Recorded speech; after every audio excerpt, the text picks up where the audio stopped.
Welcome back, coin enthusiasts. In today's video, we're diving into the history and details of the 1980 US quarter. From its design and historical context to its current value, we'll cover everything you need to know about this particular piece of US currency. Let's get started. The 1980 quarter belongs to the Washington Quarter series, a coin that has been a key part of American coinage since 1932.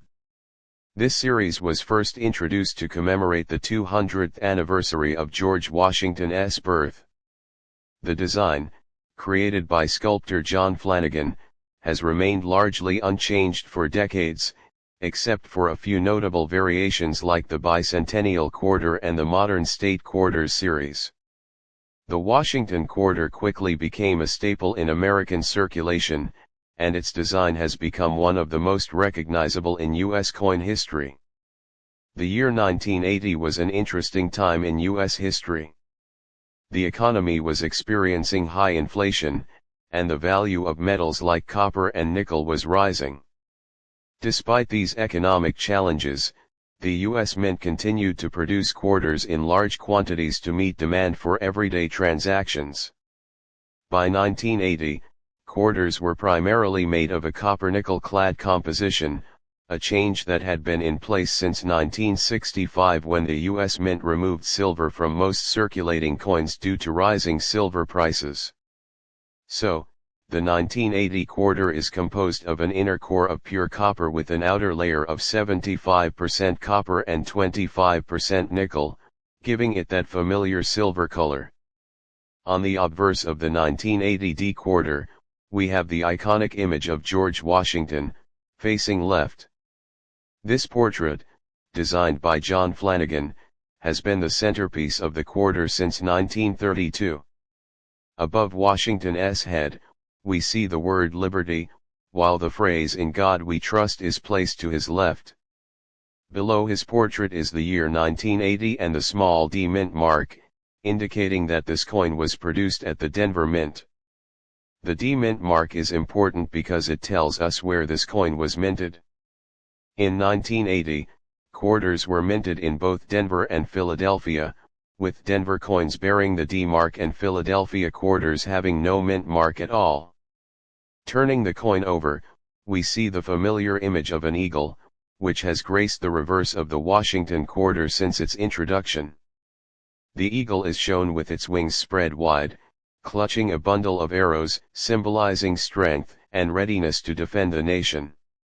Below the eagle is an olive branch, representing peace. Above the eagle is the phrase United States of America, while the denomination quarter dollar is stamped below. The phrase E pluribus unum, meaning out of many, one, is inscribed between the eagle and the national name. Now, let's talk numbers. The Denver Mint produced approximately 518 million quarters in 1980, while the Philadelphia Mint produced around 635 million. These high production numbers mean that the 1980 quarter is relatively common, and you're likely to find one in circulation today.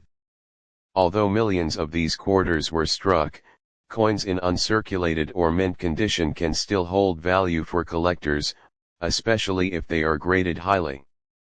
So, how much is a 1980 quarter worth today? In most cases, a 1980 quarter in circulated condition is only worth its face value 25 cents. However, if you have a 1980 quarter in uncirculated or mint condition, its value can increase. Uncirculated 1980 quarters, especially those graded MS65 or higher, can be worth anywhere from 2 to 5. While this may not seem like a huge sum, it's still a significant premium over face value. Higher grade coins, especially those with flawless surfaces, can fetch even more. Like many coins, the 1980 quarter has its share of errors and varieties, which can make it more valuable. One common error to look out for is the off-center strike, where the design is misaligned with the coin's edges. Off-center errors can vary in severity, with the most extreme examples being worth upwards of 50.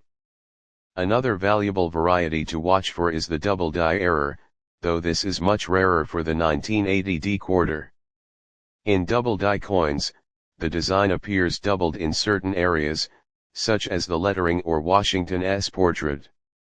Depending on the degree of doubling, these coins can be worth a significant premium, sometimes over 100.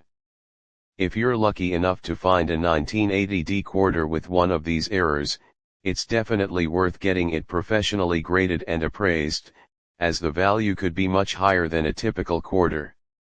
Although the 1980D quarter may seem like a standard coin, it represents an important time in U.S. numismatics. The coin's copper-nickel composition was a key part of the shift away from precious metals in circulating coinage, marking a new era in the production of everyday money. For collectors, the 1980D quarter is a relatively affordable way to collect Washington quarters from the copper-nickel era.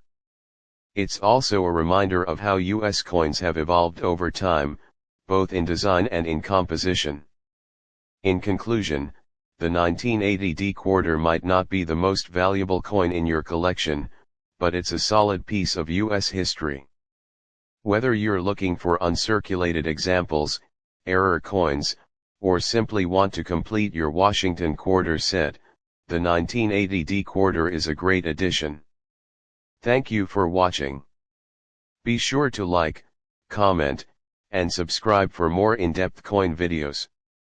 Let us know in the comments if you have a 1980D quarter in your collection, and what makes it special to you.